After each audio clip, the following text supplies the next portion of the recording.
Assalamualaikum warahmatullahi wabarakatuh. Berjumpa lagi dengan saya Rohmansyah, CGP Angkatan 10 tahun 2024. Bila video ini memberi manfaat kepada Bapak Ibu, jangan lupa subscribe, like, dan komen agar channel ini dapat berkembang. Terima kasih.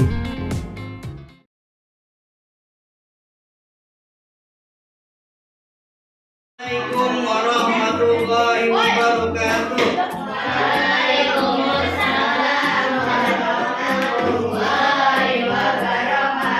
Ya, baik. Hari ini kita akan membuat keyakinan kelas. Ya. Apa itu keyakinan kelas? Keyakinan kelas adalah aturan kelas yang kamu buat, yang nantinya kamu laksanakan agar kita memiliki peraturan yang baik buat kita semua. Sudah siap? Oke.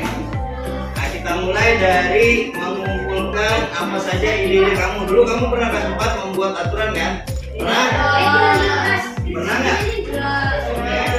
Baik. Siapa yang usul? Yang punya usul apa peraturan atau kesepakatan kelas kita? Yang pertama, membuang sampah pada tempatnya.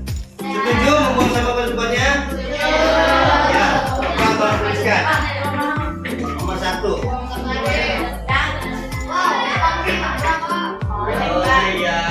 Keyakinan kelas. Oke, nomor 1 siapa? Yuk, Pak tuliskan yang tadi Bang. Boleh ya Pak Jil, boleh.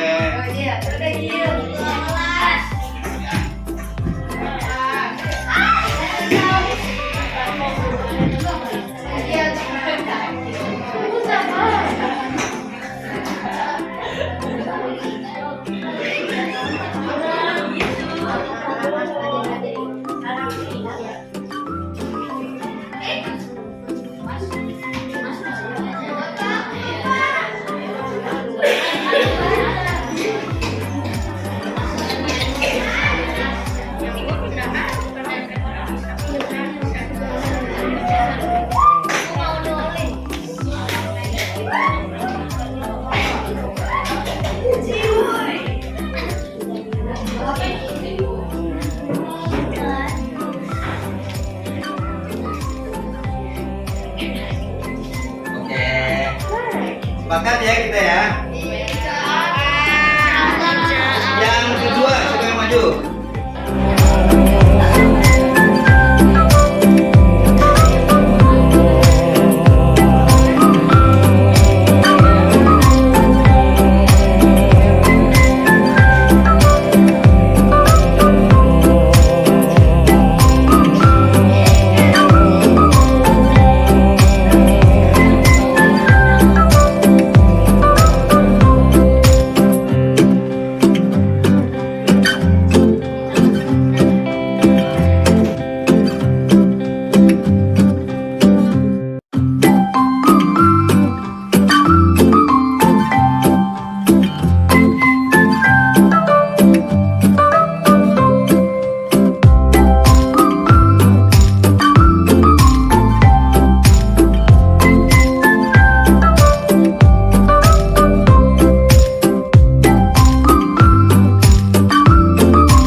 Assalamualaikum warahmatullahi wabarakatuh. Berjumpa lagi dengan saya Rahman Syah, CGP Angkatan 10 tahun 2024. Bila video ini memberi manfaat kepada Bapak Ibu, jangan lupa subscribe, like, dan komen agar channel ini dapat berkembang. Terima kasih.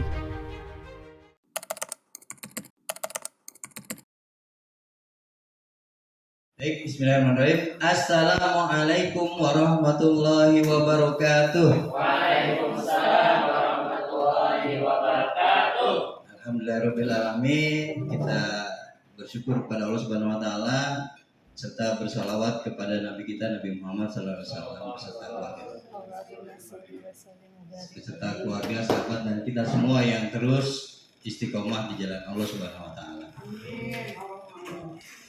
Bapak Ibu sekalian, bagaimana kabar kita semuanya? Alhamdulillah, bersama UPI maju bersama Allah. Iya, sebelumnya saya berterima kasih atas dukungannya yang pertama kepada kepala sekolah Bapak Dwino Imam Nugroho MPD dan teman-teman semua guru-guru yang kalau disebutin habis durasinya.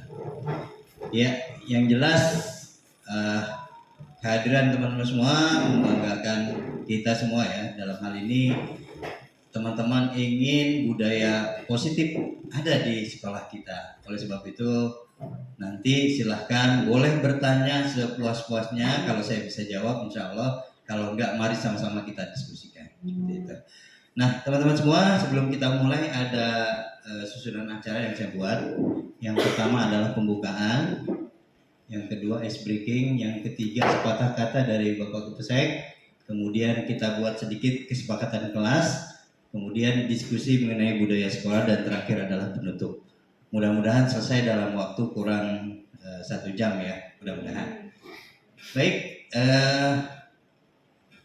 saya bacakan, boleh ya baca ini dulu pantun? Kalau ingin membeli mangga, cobain dulu mangga Indramayu. Kalau kita ingin berbahagia, jangan lupa berdoa dulu. Pembukaan sekaligus kita berdoa kepada Allah, mudah-mudahan dengan basmalah atau dengan dengan basmalah hati kita menjadi terbuka, menjadi jalan kita menjadi terang. Al-Fatihah. A'udzubillahi minasyaitonir rajim. Bismillahirrahmanirrahim. Alhamdulillah. Iyyaka na'budu wa iyyaka nasta'in. Ihdinas siratal mustaqim. Siratal ladzina an'amta 'alaihim ghairil maghdubi 'alaihim waladdallin. Amin. Baik, masuk ke agenda yang kedua adalah ice breaking. Sebelum mungkin saya ice breaking, mungkin teman-teman ada yang nyumbang gitu ice breaking? Ada? Kalau nggak ada, saya bawa, kebetulan dikasih batur flip, kertas flip. Ya. Jadi di kertas flip ini Bapak Ibu boleh menuliskan kata-kata yang menyemangati diri kita sendiri. Oke? Saya bagi 2 aja biar cepat ya.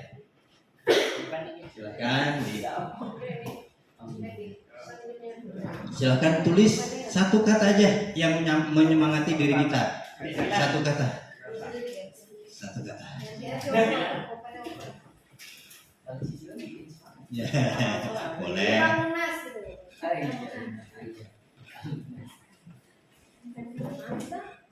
Ya, boleh langsung dituliskan. Nama boleh. Boleh, silakan Ibu ambil bukunya. Ya, silakan, enggak. 1 kata yang menyemangati diri kita. Boleh, langsung dituliskan. Yang sudah boleh diangkat kertasnya. Oke, mantap. Guru-guru hebat pasti bisa ya memberikan. Oke, apakah kata itu membuat kita bersemangat? Oke, sekarang kasih semangat temannya dengan kata-kata yang kita buat tadi.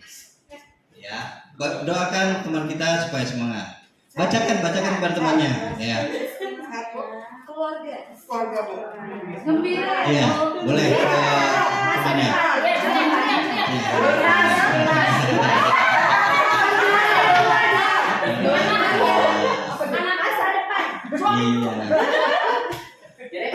Oke, Bu Reni minta dong satu katanya buat teman-teman kita untuk menyemangati diri kita.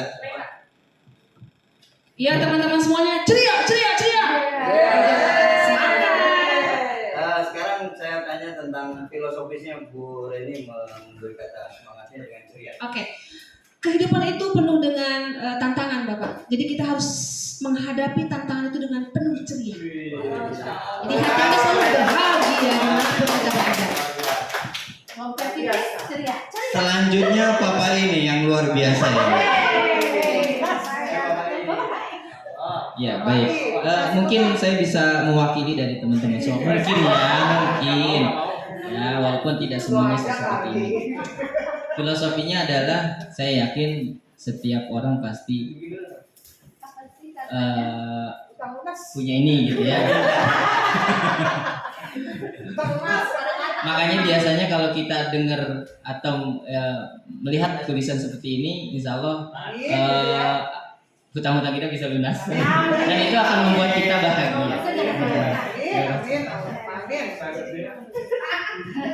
Terima kasih teman-teman semua ya. Ternyata budaya positif ini harus selalu kita berikan kepada teman kita ternyata gitu ya. Kecil cuman nanti itu bermakna buat teman kita yang sudah mungkin nggak sedih lagi ceria gitu kita ceria. Nah ini budaya positif yang mungkin bisa kita kembangkan ya.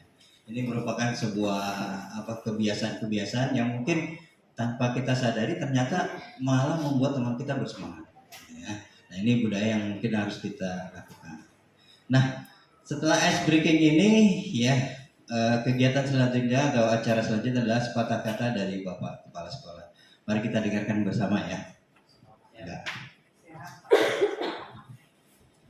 Bismillahirrahmanirrahim. Assalamualaikum warahmatullahi wabarakatuh.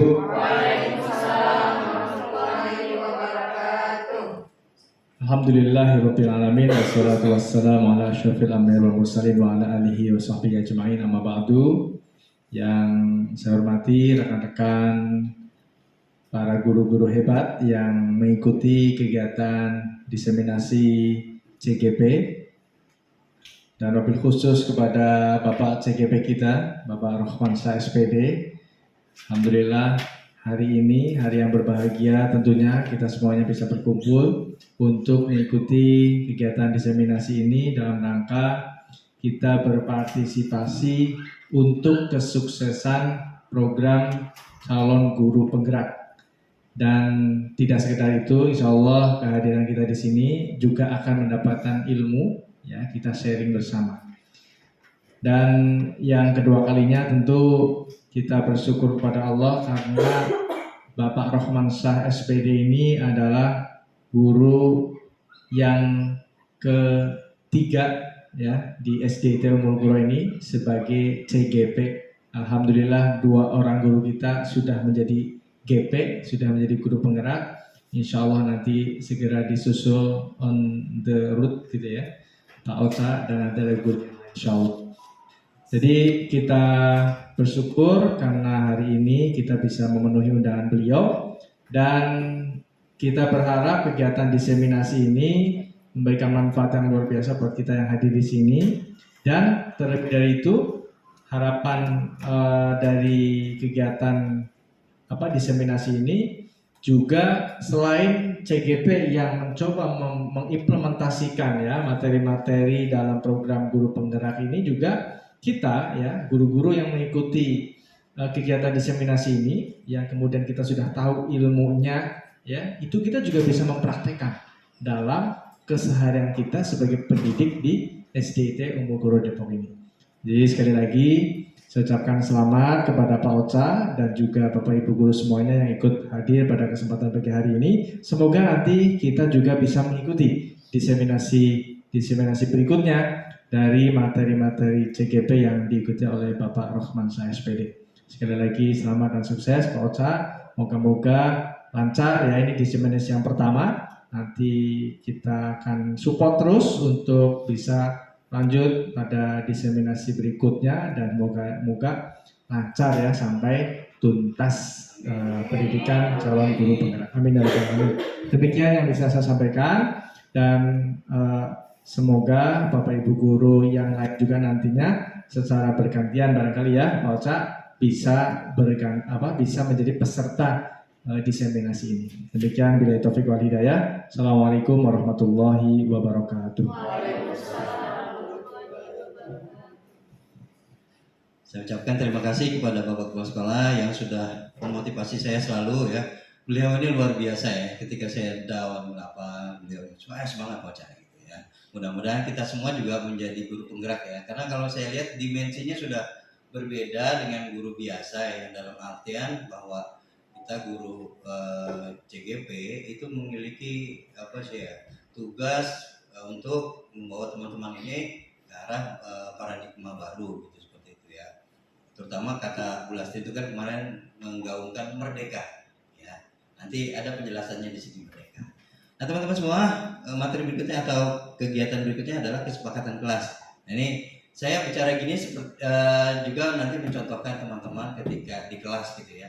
Jadi yang penting adalah pertama kesepakatan kelas dulu. Jadi sebelum kita melakukan kegiatan, kesepakatan kelas itu yang paling penting. Jadi itulah yang mengikat mereka secara sukarela duduk, datang, dan kemudian mengikuti yang ada di sana dengan kesepakatan mereka. Nah ini kesepakatan kelas nantinya dijadikan sebagai keyakinan kelas ketika mereka ada kesalahan apa. Jadi kita melihatnya bukan dari kesalahan mereka, tapi kesepakatan kita apa gitu ya. Jadi tidak menjadikan mereka down, tapi memberikan semangat pada mereka.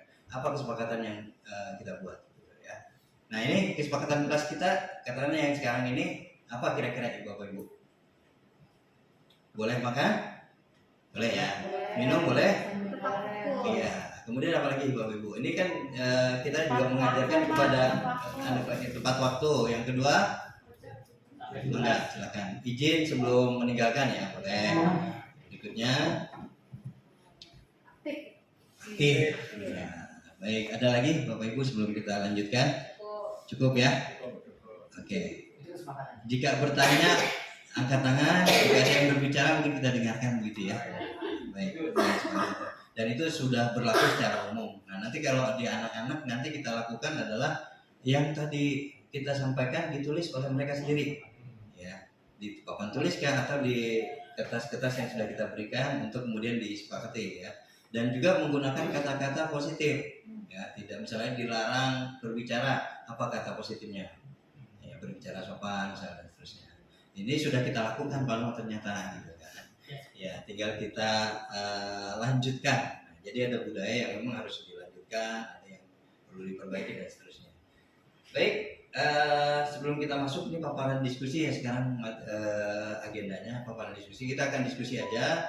Nanti setelah itu baru nanti saya jelaskan mungkin sedikit ya. Banyak. Nah, Bapak Ibu boleh pakai kertas yang tadi pengetahuan kita tentang budaya sekolah apa sih mungkin yang bisa dijelaskan, boleh panjang boleh lebar. Boleh sedikit nggak Bapak ya? Silakan Bapak Ibu sambil saya menyiapkan materinya. Apa yang kita ketahui tentang budaya sekolah, budaya kelas, ya, budaya positif dalam hal ini. Maka silakan dituliskan. Waktunya 1 menit. Selesai nggak selesai harus dikumpulkan.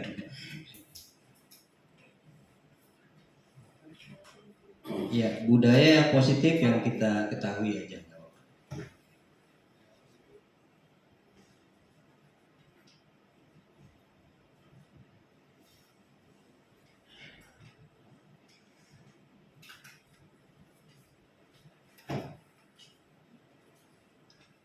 Sambil menuliskan, ini saya ada video tentang budaya positif di kelas saya gitu ya. Mungkin nggak jauh beda dengan teman-teman ya. Karena saya melihat Umul Qura ini sudah luar biasa ya, memberikan kepada kita karakter hebat gitu ya.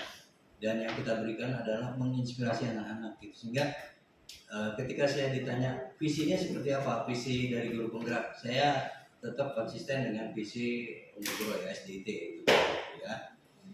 Baik, ini yang saya lakukan sambil kita nonton sambil isi ya. Kedengeran nggak suaranya? Nggak suaranya.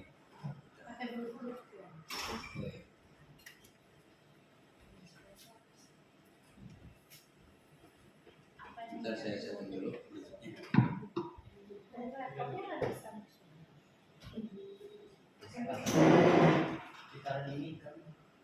Udah,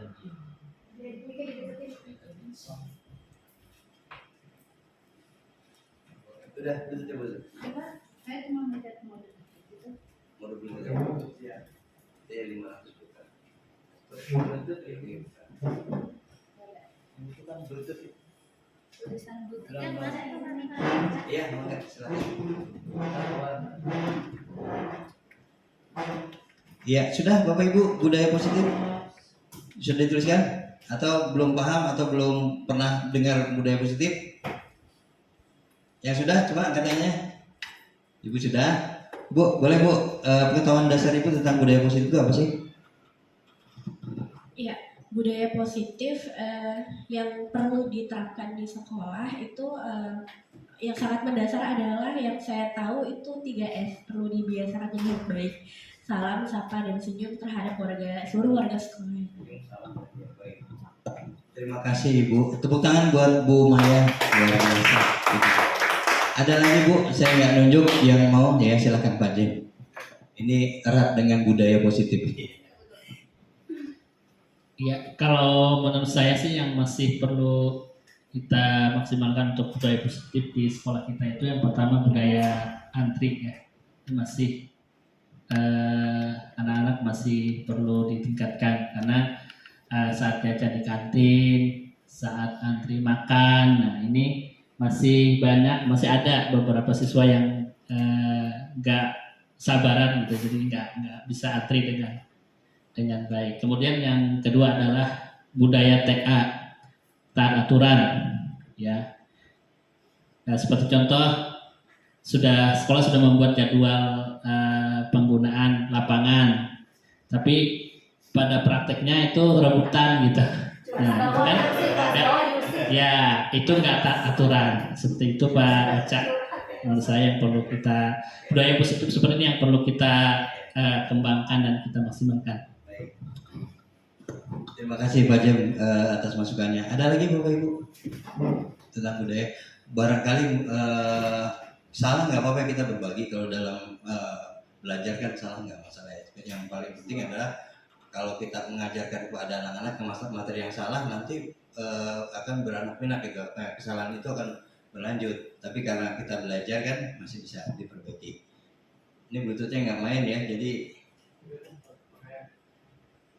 pakai mic ya, baik. Iya. Ini budaya kelas karena saya ditugaskan untuk mencari budaya kelas yang sudah saya buat dalam waktu kurang lebih cuma 1 minggu ya. Jadi sekenanya aja, nanti ada masukan.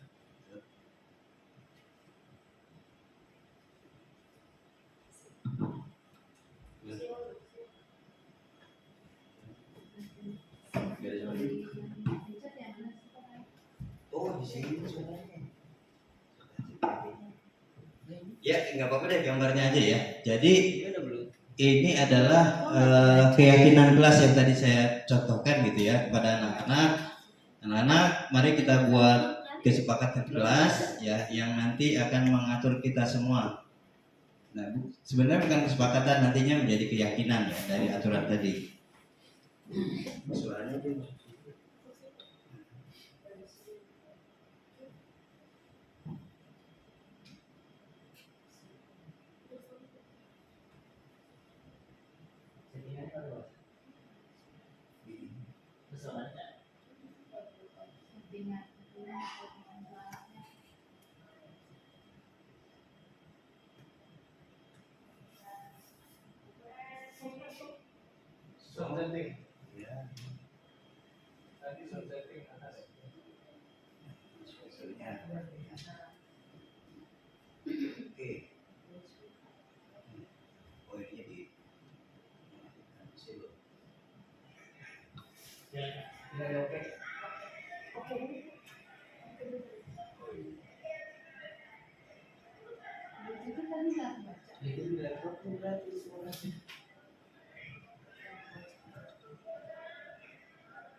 Jadi tadi ya seperti yang kita lakukan. Jadi mereka mempunyai ide, brainstorming kita di situ di kelas. Kemudian mereka cuma menuliskan kesepakatan apa. Ini cara secara klasikal. Nanti kalau misalnya berkelompok boleh ide-idenya semakin kuat dan semakin mantap gitu ya.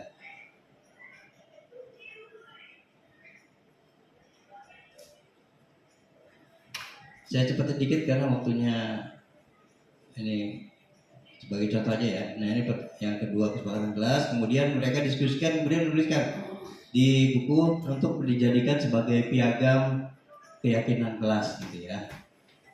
Piagam keyakinan kelas ini nanti ditandatangani oleh mereka sendiri, seolah-olah mereka nantinya bangga dengan kesepakatan kelas tersebut. Dan kemudian minta tanda tangan kepada gurunya. Nah di sini guru berperan sebagai pelaksana ya ketertiban tersebut. Jadi gitu Pak Jem. Nanti mungkin bisa membantu ya kegiatan anak-anak secara Bu Caca. Nah ini menjadi sebuah piagam kesepakatan kelas. Gitu. Nah ini budaya yang sudah kita lakukan adalah pertama datang lebih awal. Ya, kebetulan saya karena peran pemain utamanya saya gitu kan. Nah kemudian berbaris, ini yang paling penting nih, anak-anak masih goyang-goyang ya, ini melatih juga kebiasaan kita. Nah ini nanti kita coba bereskan ya di kelas 1 ya. Ini juga ternyata ada, ya mungkin Bu Maya nanti bisa ngasih masukan ya tentang psikologisnya seperti apa. Ya mereka goyang-goyang tuh, saya ambil dari 2 ini ya. Yang nggak tegak gitu kan, nggak disiplin. Bukan nggak disiplin ya, goyang-goyang itu kebiasaan. Bukan kameranya, bukan goyang-goyang. Nah ini adalah di apa bahasa kita ya, nice morning ya. Sekarang namanya apa? Inspirasi pagi. Nah ini yang sering kita lakukan. Ini kalau kita bukukan, kita videokan, luar biasa budaya yang ada di sekolah kita.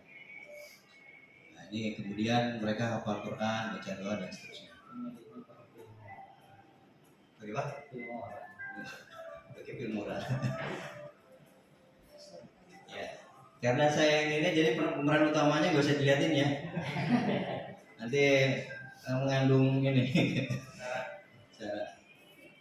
Ya, ini saya percepat aja. Ini budaya positif yang ada di kelas kita, gitu ya. Kalau di ini banyak lagi gitu kan. Saya kemarin udah buat juga ternyata budaya sekolah yang dimasukin budaya kelas. Kayak sepatu rapi itu masih ada di sisa-sisanya gitu, sisa-sisa peninggalan kebudayaan mereka, budaya baik ya. Enggak. Baik. Nah ini literasi, ya budaya kelas, literasi. Kemudian ada lagi ini apa pojok baca, ini makan gitu ya. Apa berkah ya Pak Jem? Makan habis gitu ya. Mahabbah, makan habis dan berkah. Kemudian mencuci piringnya sendiri, kemudian menatanya dengan baik. Ini budaya kita, luar biasa kan? Nah, kemudian budaya ini sholat ibadah. Tulisnya disebut ibadah ya, karena di sini ada rangkaian baca doa, zikir, gitu kan, zikir, baca doa, kemudian sholat zuhur, ada kultum di sini dan seterusnya. Ada sholat sunnahnya juga, gitu ya. Oke, nah ini budaya juga apa namanya piket ya. Ini nggak disetting nih. Kamu nyapu mereka udah kesadaran sendiri. Tiap habis zuhur itu siapa piket di hari Senin siapa gitu ya. Ini mau dimasukin ke YouTube tapi belum ya. Jadi ini aja dulu. Nanti kalau udah jadi baru boleh. Baik itu Bapak Ibu budaya positif sedikit ya. Karena saya ditanya itu budaya positif apa yang sudah Bapak lakukan untuk mengubah paradigma gitu kan. Nah itu Bapak Ibu ada yang mau bertanya sebelum kita lanjut? Nah, kita masuk ke ini ya materi berikutnya. Singkat, ini nggak usah banyak-banyak.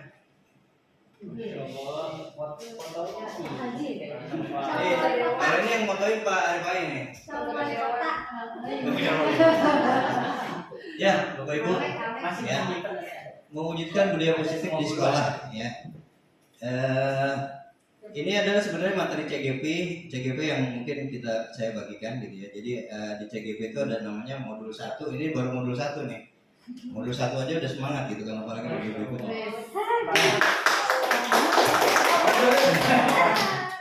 Di modul 1 ya, kita itu inilah yang kalau saya pikir ya menyebabkan pandangan kita tuh langsung berubah, paradigma kita berubah terhadap siswa atau murid kita sebagai peserta didik gitu ya. Dimana di sini kita ambil filosofi pendidikan nasional yaitu Ki Hajar Dewantoro. Bapak Ibu sudah paham tentang filosofisnya? Apa tuh?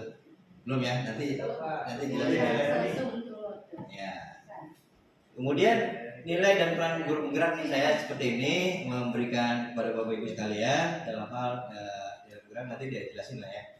Nah, ini di poin 1 yang menjadi pertemuan kita hari ini sebenarnya itu budaya positif itu adalah gabungan dari beberapa materi. Nah, kita masuk dari sini. Ini yang kalau menurut saya ini adalah seketika juga pandangan kita berubah gitu ketika melihat anak siswa kita, anak murid kita. Kenapa? Filosofi Ki Hajar Dewantoro itu melihat pendidikan itu bukan menyuruh atau memaksa gitu ya. Jadi yang dilakukan oleh Ki Hajar Dewantoro waktu itu masa penjajahan gitu kan, dimana yang belajar itu bukan saja banyak anak-anak orang Indonesia, tapi mereka dididik oleh penjajah saat itu. Nah, berpikirlah Ki Hajar Dewantoro bagaimana nantinya ini diharapkan mereka bisa membangun bangsa gitu ya. Nah, maka salah satunya adalah menuntun bukan memaksa atau bukan mencetak ya. Kita menuntun anak-anak ya sesuai dengan kodratnya. Ya, jadi kodratnya seperti apa? Jadi pandangan kita adalah bagaimana kita melihat anak-anak. Dia bisa tumbuh dengan kodratnya. Itulah yang dilakukan oleh Ki Hajar Dewantoro. Sehingga memiliki karakter, kemandirian dan kemampuan berpikir kritis pada peserta didik, gitu ya. Jadi pandangannya ketika kemarin saya mempresentasikan rapot juga kan, saya bilang kesiapan belajar, gitu ya. Bukan menunjuk kepada si ini salahnya seperti ini atau kelemahannya seperti ini. Jadi berpacu bahwa mereka adalah tujuan dari pembelajaran kita, yaitu menuntun mereka mencapai kodratnya. Berikutnya adalah kita ini dikatakan oleh Ki Hajar Dewantoro sebagai petani, ya, petani yang bagaimana bisa menanam padi dengan baik, gitu kan? Ya, tentunya ada strateginya, bagaimana cara menanam padinya, gitu kan? Tekniknya, teknologinya dan seterusnya masuk di situ. Akhlaknya terhadap padi, gitu kan? Ini luar biasa ya. Ini baru mungkin yang menjadi nantinya pikiran kita, paradigma kita berubah ketika. Nah, berikutnya adalah tujuan dari kita ini semua, dari saya berharap nantinya ada komunitas praktisi ya situ. Jadi kita bangun yang sudah ada ya KKG, kita aktifkan bagaimana nantinya kedepannya menjadi lebih bermanfaat seperti itu. Dan yang ketiga adalah kita disuruh untuk merancang ya. Kalau ada ide itu bagaimana caranya sampai dengan menghasilkan. Dan terakhir budaya positif. Nah, kalau saya buat budaya positif adalah tujuan mulia yang berpihak pada murid. Jadi semuanya adalah berpihak pada murid dulu ya. Yang kita lihat adalah murid, jangan gurunya gitu kan. Tapi guru juga penting gitu ya dalam hal kolaborasi nantinya. Baik Bapak Ibu sekalian, ini yang sudah dituliskan tadi budaya positif, terima kasih. Nah, ini budaya positif itu ternyata nggak berdiri sendiri, dia ada unsur-unsur lain ya. Seperti di sini ada disiplin positif, teori kontrol, teori motivasi, hukuman dan penghargaan, posisi kontrol guru, kebutuhan dasar manusia, keyakinan dan segitiga restitusi. Nah, ini semuanya nanti dalam pembelajaran kita ini luar biasa menjadi sebuah kekuatan buat guru. Jadi kita punya banyak trik, punya banyak cara bagaimana menaklukkan, katakanlah membuat anak itu menjadi bahagia gitu. Dengan tekniknya kita sudah diajarin. Nah, sebelumnya ada pertanyaan Bapak Ibu? Lanjut ya. Baik. Aja bentar saya bagikan, insya Allah. Kalau enggak download di YouTube saya ya, YouTube. Iya. Nah, Bapak Ibu saya diajarkan tentang teori motivasi. Ya kayak tadi itu adalah bagian dari motivasi tuh, memberikan semangat kepada temannya gitu. Nah, ada 3 dalam hal ini motivasi yang biasanya ada dalam diri manusia. Jadi orang itu termotivasi ada 3 hal. Yang pertama adalah untuk menghindari ketidaknyamanan atau hukuman. Misalnya gini, yang nggak selesai nggak boleh istirahat. Kan dia ngerjain tuh kan, karena takut dihukum gitu kan. Atau apalagi ya, banyak hal ya. Nah itu salah satu contohnya. Yang kedua adalah untuk mendapatkan imbalan atau penghargaan dari orang lain. Ya, Bu, saya belum dapat bintang, gitu kan. Nah, yang sudah selesai nanti bintangnya 2 ya. Itu bagian dari kita memberikan motivasi kepada anak kita. 1, 2 itu muncul bukan dari dirinya. Nah yang ketiga ini yang paling penting ya. Mereka ingin dan menghargai diri sendiri dengan nilai yang mereka percaya. Nah ini luar biasa nih kalau kita bisa memotivasi anak kita pada teori ini. Yang ketiga luar biasa. Itu yang paling penting nih. Kita harus belajar gitu. Nggak hanya sekedar nawarin imbalannya, tapi bagaimana kita dengan kesadaran sendiri. Tadi misalnya siapa yang punya pendapat tentang ini? Saya Pak. Gitu. Nah, itu luar biasa tuh kalau sudah muncul seperti itu, berarti teorinya udah ketiga muncul dalam dirinya. Gitu, nggak perlu lagi nanti yang mau ini kasih nilai 100 gitu, itu luar biasa ya. Ini yang pertama dari itu saya persingkat. Nah yang kedua adalah hukuman, konsekuensi dan restitusi. Ini mungkin berlaku buat kita semua, terutama dalam hal membantu kesiswaan gitu ya, tentang hukuman, konsekuensi, restitusi ya.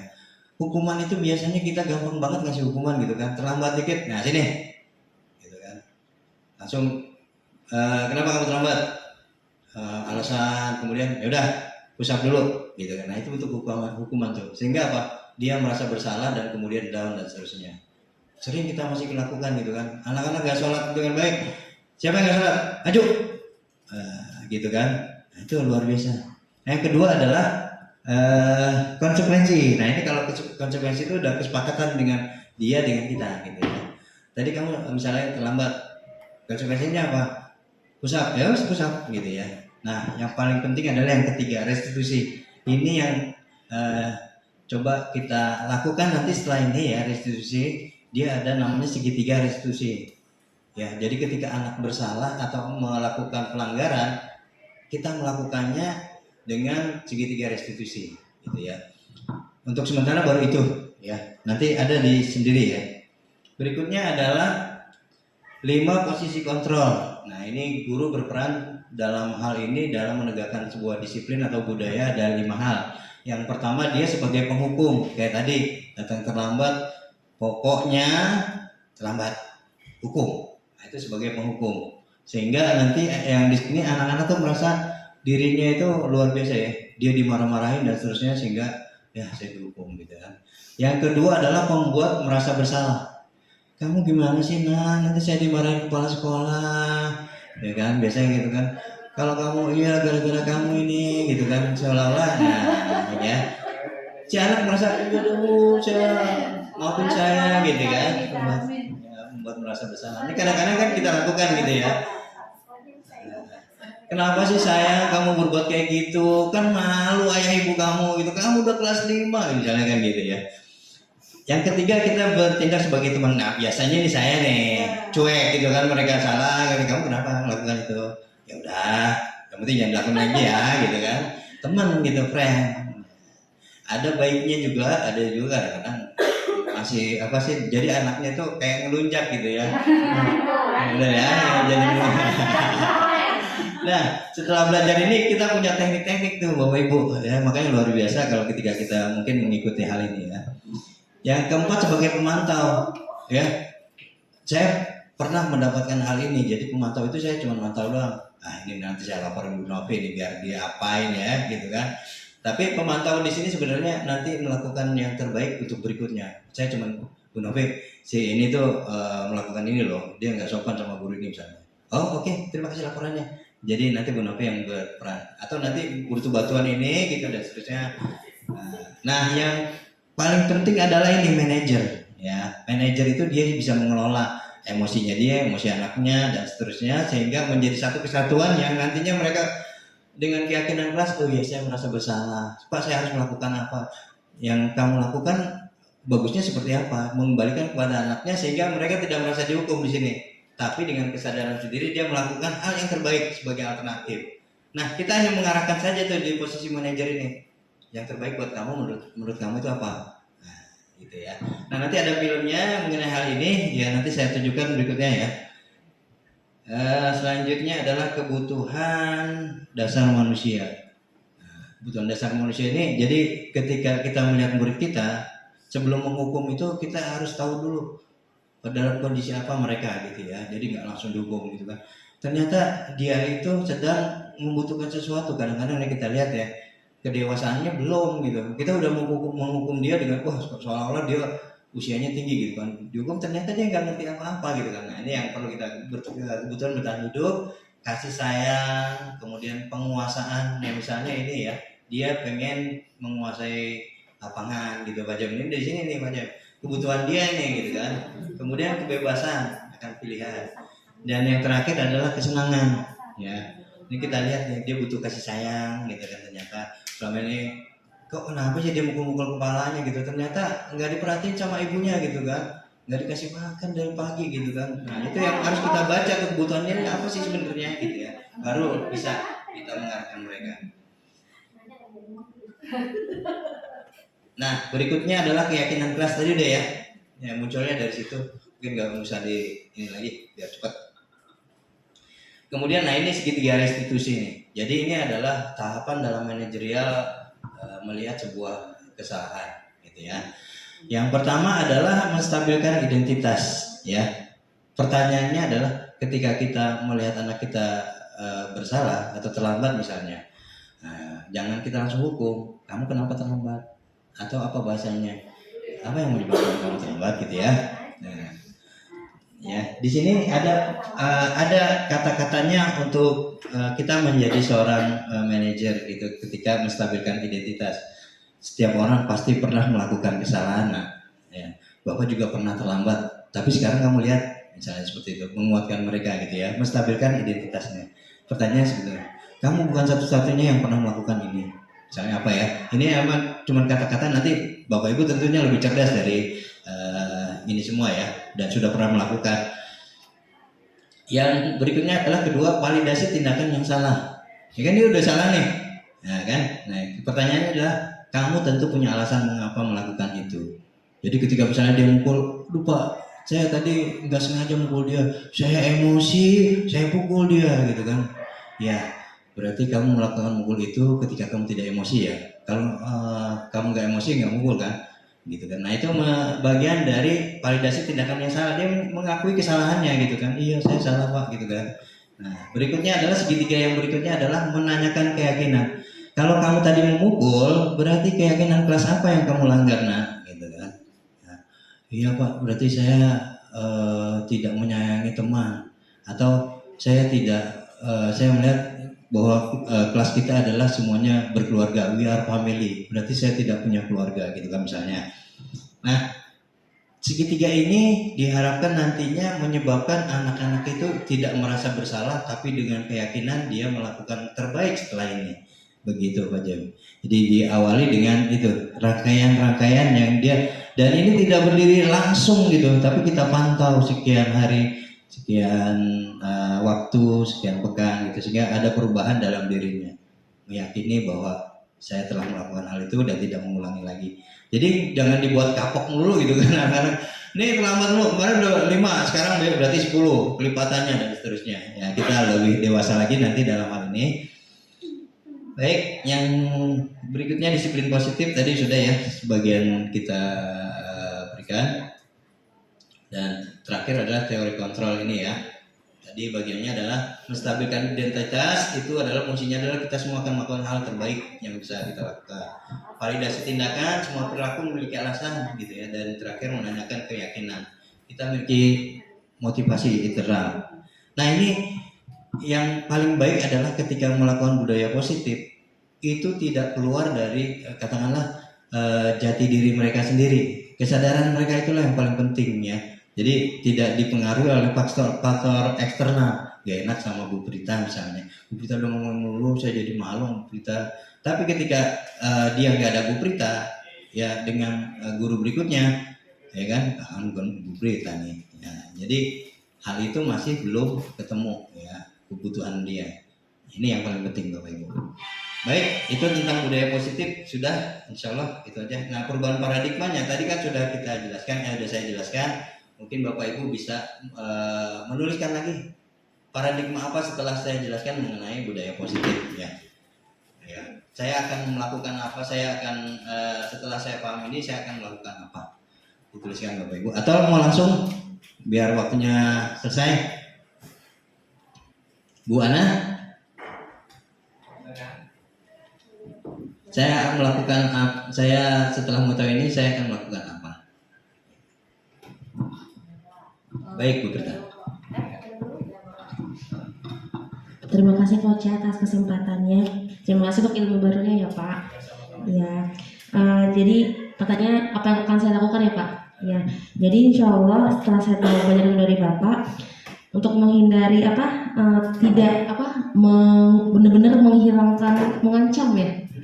Ya sama tadi ancaman kayak misalnya kalau kamu ini kayak gitu deh Pak. Dan memang membiasakan si anak itu muncul dari dirinya sendiri ya. Dan itu memang kalau pakai waktu itu panjang ya Pak. Iya kan Pak. Mungkin sekali saya tanya Pak, gimana cara ya nanti kan kalau lahir memang atas izin Allah ya Pak. Nah gimana kalau misalkan kita kadang-kadang pengennya segera selesai anak itu permasalahannya, tapi emang kalau untuk karakter atau budaya itu kan memang lama ya. Gimana kita untuk bisa menuntaskan itu dalam waktu yang misalkan kita nanti punya amanah 1 tahun nih, ada ini kelas ada permasalahan A. Nah gimana caranya biar itu tuh terkonsep dan bisa selesai itu Pak, harapannya seperti itu. Terima kasih Pak Ocha sebelumnya. Ada yang bisa bantu saya dalam menjawab? Mungkin Pak Jem punya pengalaman. Ada pengalaman yang nggak apa-apa kalau ya, mungkin Pak Jem punya pengalaman pernah menangani hal itu ya, tadi berita tanyakan seperti itu. Jadi memang tadi berdasarkan filosofi dari KHD kita itu cuma menuntut, tidak memaksa dia merubah itu gitu, tapi kan kita sudah memberikan dorongan, sudah memberikan motivasi untuk dia berubah. Tentang perubahan itu diserahkan masing-masing pada dirinya gitu kan. Kita sudah mengarahkan. Nah itu yang paling penting, kita mencatatnya, kita melaporkan hasilnya seperti itu. Ya, jadi anak-anak, dengan yang kita lakukan, dengan sendirinya dia sadar gitu, itu yang paling penting. Ketika dia nggak sadar, yang penting itu sudah kita lakukan seperti itu ya. Kita sudah memberikan segitiga restitusi tadi ya, sudah belajar sedikit tentang segitiga restitusi. Nanti ada filmnya Bu, segitiga restitusi. Ya kebetulan saya nggak downloadin ya. Nanti lain waktu mungkin ya dipersingkat. Ada lagi Bapak Ibu yang mau kasih masukan gitu ya, Bu Ana? Terima kasih. Bapak Ocha tadi masih berpikir apa yang akan dilakukan. Ya, insya Allah kalau misalnya setelah tadi mendapat penjelasan dari Pak Ocha gitu ya, alhamdulillah ternyata memang anak-anak itu memang harus dituntun ya, bukan dipaksa. Gitu. Insya Allah pengen nanti kedepannya lebih banyak lagi komunikasi kepada mereka, lebih banyak komunikasi secara dua arah, dan juga nggak fokus sama hasil akhirnya, tapi menikmati prosesnya. Karena emang perubahan perilaku itu ya berproses, nggak bisa ketika kita katakan A besok langsung ya pasti ada lupanya anak-anak gitu. Kita akhirnya lebih sabar, lebih berproses lah dengan perubahan perilaku anak-anak ke depan. Terima kasih Bu Ana. Boleh. Ya, kita beri tepuk tangan dulu buat Bu Prita dan Bu Ana, luar biasa. Paradigmanya sudah ada, sudah nempel di kepala kita masing-masing, luar biasa. Punten Pak, ini mau nanya sedikit aja. Ketika kita sudah memahami tentang budaya positif dan kita berusaha untuk menciptakan budaya tersebut, Pak, mungkin ada salah satu kesulitan bagi kita, bagaimana cara menjaga budaya positif itu agar menjadi istimror, artinya terus menerus, terus terpatri dalam diri hati anak-anak, sehingga mungkin butuh tahapan ya Pak. Cuma tahapan-tahapan itu yang perlu kita pertahankan dan kuatkan. Jadi nggak lagi guru awal-awal aja di budaya positif udah terbangun, tapi karena tidak terpelihara dengan baik, sehingga hilang begitu saja gitu. Seperti rasa takjim kepada guru gitu ya. Kalau di Ummul Qura sih insya Allah guru anak-anaknya takjim, artinya ketemu dengan guru assalamualaikum. Kalau saya melihat di sekolah-sekolah lain Pak, itu udah nggak ada hormat-hormatnya sama guru gitu ya. Itu sih Pak yang saya bukan bertanya sih, cuma itu saja yang penekanannya untuk mempertahankan budaya tersebut itu perlu perjuangan. Terima kasih Bu Reni, luar biasa pertanyaannya. Mungkin ada yang mau sharing nih, ya. Memang kalau saya menjelaskannya, budaya itu adalah kan sebuah kebiasaan ya, sebuah kebiasaan yang dilakukan berulang-ulang gitu ya. Sebuah karakter kemudian menjadi sebuah mengkristal dalam dirinya. Jadi nggak usah disuruh, nggak usah dipaksa, dia sudah melakukan yang sendirinya. Sholat pun demikian.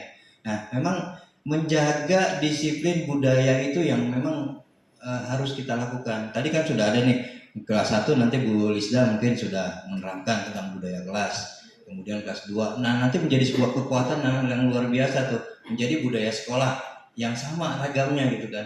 Dan juga kita nggak usah menilai misalnya, kok kelas saya nih berantakan banget, ribut banget, nggak bisa diatur. Tapi nggak ditanyakan, Pak Ocha prosesnya kayak gimana gitu kan, dengan jujur. Nanti tanyain lagi anak-anaknya, Pak Ocha udah melakukan ini belum sih anak-anak? Belum Pak. Nah kan udah kelihatan tuh, bisa kita cek, cross check gitu ya. Dan selama ini mungkin ini tadi nggak ada gambarnya, saya sudah memvideokan kegiatan di masjid ya. Ketika ada Pak Jem tertib, ketika nggak ada Pak Jem nggak tertib gitu kan. Nah itu bukan budaya, belum gitu kan. Budayanya sudah ada tapi belum nilainya gitu kan. Memasukkan nilainya inilah mungkin ya perlu kita rawat tuh. Jadi kita tumbuhkan, kita rawat sehingga mereka dengan sadar nggak usah panut berdiri di depan gitu kan, Pak Imam. Kita kan sering gitu ya Pak ya. Sudah diingatkan Pak Imam, sudah di ini gitu kan, kok nggak berlaku. Tapi yang namanya budaya perlu diingatkan kembali, merawatnya itulah istilahnya ya. Karena kan kita nggak bisa memaksa anak-anak gitu kan. Selama ini kita lakukan memaksa karena memang kebutuhan mereka sebenarnya bukan itu. Di masjid itu kebutuhan mereka mungkin masih banyak yang berpikir bukan sholat tapi ngobrol gitu kan. Nah nanti budaya itu bisa sedikit demi sedikit bisa kita alihkan, kita bisa penuhi kebutuhan mereka sehingga nanti di masjid benar-benar nggak usah disuruh, mereka rapi dengan sendirinya. Dengan sendirinya mereka tertib sholatnya karena memang budaya di kelasnya sudah misalnya kan gitu, tinggal di sananya. Nah, kuliah itu Bapak Ibu, ada lagi pertanyaan? Nah ini ada sedikit kita nonton film aja ya terakhir. Nah ini filmnya adalah tentang yang tadi 5 posisi kontrol Bapak Ibu. Nah ini ya, jadi 5 posisi kontrol. Nah ini yang tadi saya bilang, ini ada di posisi apa kita gitu kan. Tadi ada suaranya nggak ya? Lupa saya.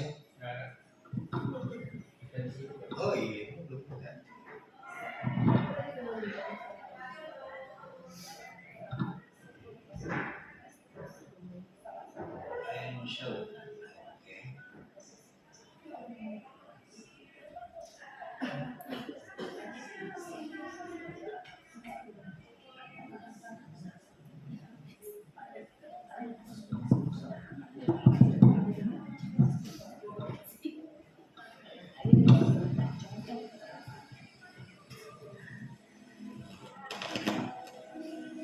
Dengar nggak?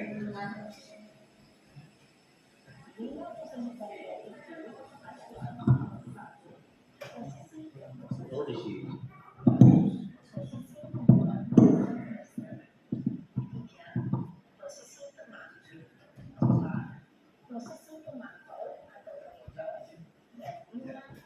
Boleh kan ya? Sepakatan tugasnya boleh ya? Enggak kalau ada snacknya boleh mulai.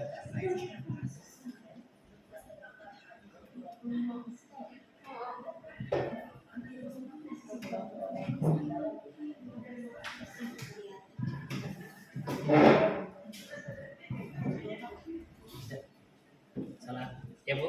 Nah ini ya.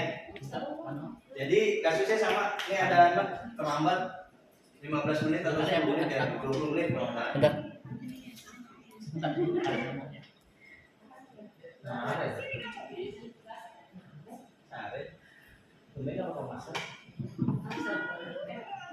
Nah ini yang posisi penghubung tuh. Kamu selalu kalau nadanya tinggi.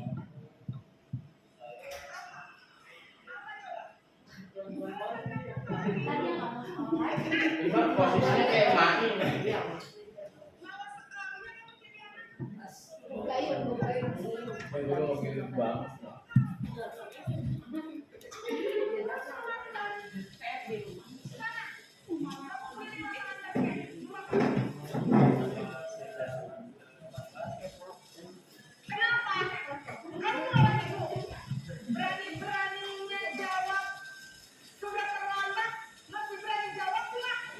Ada Bu di sekolah kita, nggak ada ya?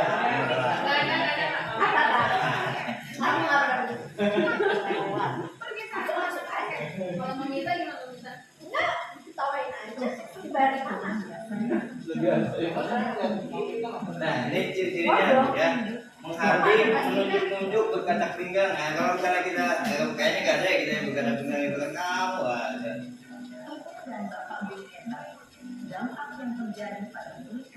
Nah, ketika anak-anak dihukum dengan posisi menghukum, itu menjadi dendam. Awas ya, bocah ya gitu kan. Makanya banyak kasus bakar sekolah itu ya dari Ya, karena dia merasa dihukum. sama anak. Nah, ini mungkin ada ya. Membuat terus.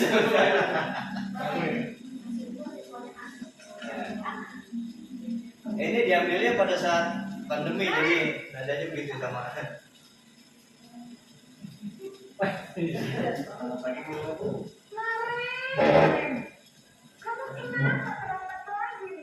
Ada nggak ada ya kayak gini?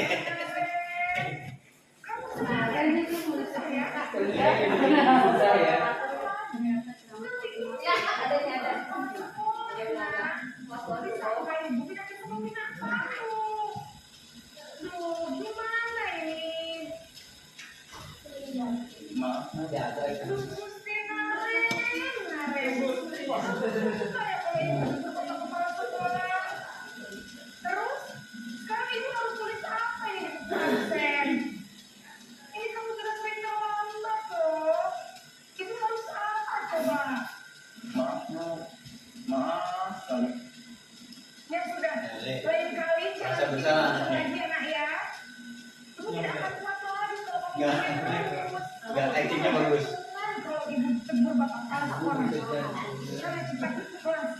Maaf ya Bu. Maaf. Killer.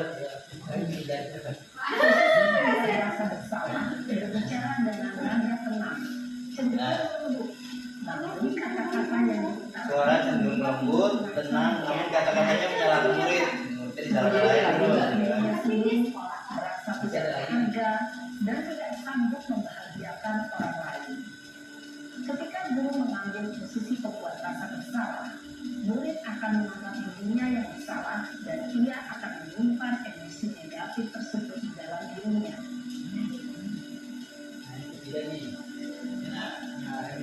Kurang gimana?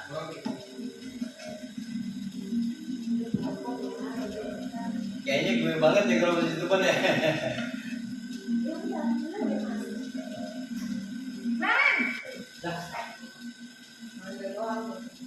Manggil doang ini soalnya posisinya kan dia pentingnya nggak bareng. Wah, sudah jam berapa ini, Nak?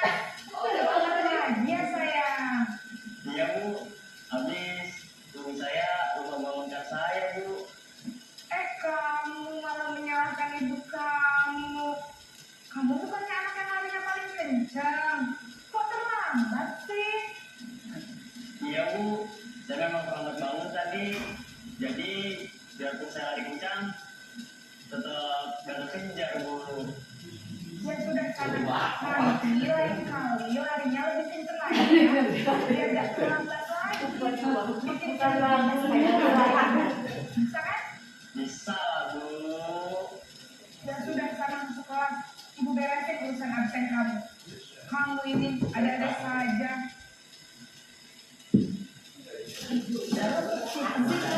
Guru kayak gitu ada suara. Nah, tema itu kan suara guru ramah. Saya nggak soalnya ramah kan berarti saya nggak masuk. Cenderung lebih natural. Aman dan akrab dengan guru. Identitas yang tercipta adalah identitas sukses atau berhasil. Namun, karena ini masih dorongan Nah, eksternal. semuanya itu yang tadi 4 itu masih dorongan eksternal. Kepada orang tertentu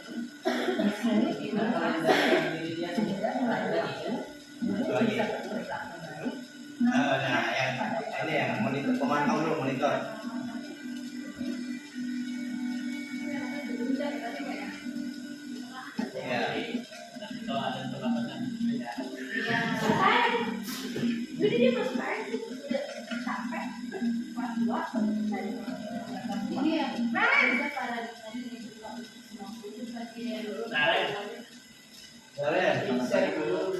Karen, apa peraturan sekolah kita tentang jam berapa kita harus mendatangi? Jadi posisinya bukan anak-anaknya yang disalahin, tapi dia menyadarkan apa. Iya betul. Sekarang sudah jam 7.20. Nanya. Karen sudah tahu konsekuensinya. Konsekuensinya apa? Gitu. Pas jam istirahat Di bagian yang tadi tadi ada kan saya bilang saya menyerahkan buku lopi, ada lagi dia bisa juga langsung gitu. Pas istirahat, kamu harus tinggal di kelas, kerjakan tugas tambahan untuk ketertinggalan kamu, ya. baik Bu. Jadi nanti dia memonitor gitu ya, memonitor perkara tadi gitu ya. Masalahkan konsekuensi. gimana ketika ada Gimana peraturan dan konsekuensi seorang pemantau menunjukkan SD bisa. Saya ada contohnya nih, tapi nggak saya tampil. Ada di hari ini di sini yang pindahin. Nah ini ya, kita berusaha untuk mendekati manajer. Tadi caranya adalah pendekatan aja sih nggak apa-apa. Sama. yang lainnya pulang Ya. selamat pagi Karen. Saya terlambat. Iya, sekolah masuknya jam 7, sekarang sudah jam 7.20. Jadi sekarang bagaimana ini, Karen? Maaf Bu, saya pasang alarm saya semalam. Baiklah, menurut kamu, keyakinan sekolah Nah, yang yang ditanya mana keyakinannya yang gimana? dibenarkan? Menghargai diri sendiri dan orang lain mungkin ya Bu. Jadi, apakah Karen meyakini prinsip saling menghormati tersebut? Iya Bu, saya meyakininya. Apakah Karen bersedia memperbaiki masalah keterlambatan ini? Bersedia Bu. Bagaimana kamu akan memperbaiki masalah keterlambatan ini? Saya akan coba untuk tidak lupa menyetel alarm saya Bu. Baik, kalau Karen bisa menyetel alarm di rumah, ada orang yang kira-kira bisa bantu mengingat. Nah dikasih alternatif gitu ya. Jadi Ada Bu. supaya dia tidak melakukan kesalahan, alternatif dia sendiri yang menyampaikan. Selain Kak Emma, ada ibu saya. Baik, jadi yang mengingatkan Karen adalah Kak Emma dan ibu kamu ya. Kira-kira akan menyelesaikan alarm kapan ya Karen? Setelah pulang sekolah, akan segera saya lakukan. Baik, jadi Karen akan setel alarm untuk bangun besok pagi dan akan diingatkan oleh kakak dan ibu Karen ya. Ada lagi yang mungkin perlu dilakukan Karen agar tidak terlambat bangun lagi. Tidak ada Bu. Baik Karen, terima kasih untuk kerjasama kamu. Sekarang kamu perlu kembali ke kampus ya. aku pernah nonton di PMM atau ibu ya Iya, di PMM ada di. Baik Bapak Ibu sekalian, inilah penutup kita. Mungkin ada lagi yang bertanya sebelum ditutup secara resmi. Ya, resmi.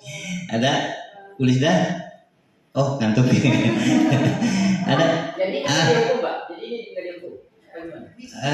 Dia kan tidak menghukum. Kita maksudnya bukan menghukum, tapi bagaimana memberikan dia dengan diri kesadarannya sendiri. Dia tidak melakukan lagi dengan kesadarannya sendiri. Tadi kan dibilang dia akan bangun pagi, kemudian kalau nggak bisa alarm, kemudian kakaknya atau ibunya yang membangunkan dan seterusnya. Ada alternatif yang dia bisa memecahkan solusinya sendiri gitu ya, memecahkan masalahnya sendiri dengan solusi dia. Guru cuma ini aja memberikan fasilitas. Iya, diharapkan kita bisa manajer. maksudnya ini kan bukan anak SMA ya Pak beda kalau misalnya anak SD yang sangat mempengaruhi ada kondisi keluarganya kemudian sistem sekolahnya seperti misalnya penuntut gerbang satpam misalnya seperti itu gitu sebelum dia masuk sekolah tuh ada beberapa pagar-pagar yang memang bisa mendukung untuk terciptanya kedisiplinan misalnya jadi kalau untuk anaknya disadarkan dia bisa tapi kalau kondisi keluarganya Betul. sulit kan Nah, kita mengenal yang namanya kolaborasi, Bapak Ibu. Ya, kita kan juga sering manggil orang tuanya gitu dengan Bu, dipanggil guru BK atau apa ya, dalam rangka menyelesaikan masalah yang ada di dalam dirinya. Kan itu ada eksternalnya, lingkungan mereka yang sudah terbiasa dengan begitu. Ada juga yang memang dia tumbuh dari dirinya sendiri gitu kan. Nah, Kita lihat kebutuhannya dia seperti apa. Begitu Bapak Ibu. Ada lagi pertanyaan? Cukup? Alhamdulillahirrabbilalamin. Bapak Ibu sekalian, apa yang saya sampaikan ini bukan berarti saya ahli. Bapak Ibu lebih ahli tentunya ya, lebih sering menemukan kasus yang berbeda-beda. Kalau saya alhamdulillah ada Ataya waktu itu, ada siapa lagi banyak ya. Itu saya tulis dalam golden moment saya gitu ya, dengan anak-anak yang ternyata ada juga manfaatnya ketika kita mencatat hal itu. Bapak Ibu sekalian, dari saya kurang lebihnya mohon maaf apabila ada kesalahan datangnya dari saya pribadi, dan kebenaran itu tentu datangnya bukan dari saya, tapi dari Allah Subhanahu wa taala. Saya hanya mengantarkan saja. Bapak Ibu sekalian, mari sama-sama kita tutup kegiatan kita dengan hamdalah. Alhamdulillahirabbil. Tepuk tangan dulu buat kita semua, luar biasa. Terima kasih sekali lagi Bapak Ibu, luar biasa ya, hebat, menginspirasi. Saya cukupkan. Billahi taufiq wal hidayah. Assalamualaikum warahmatullahi wabarakatuh. Sama-sama Ibu. Mudah-mudahan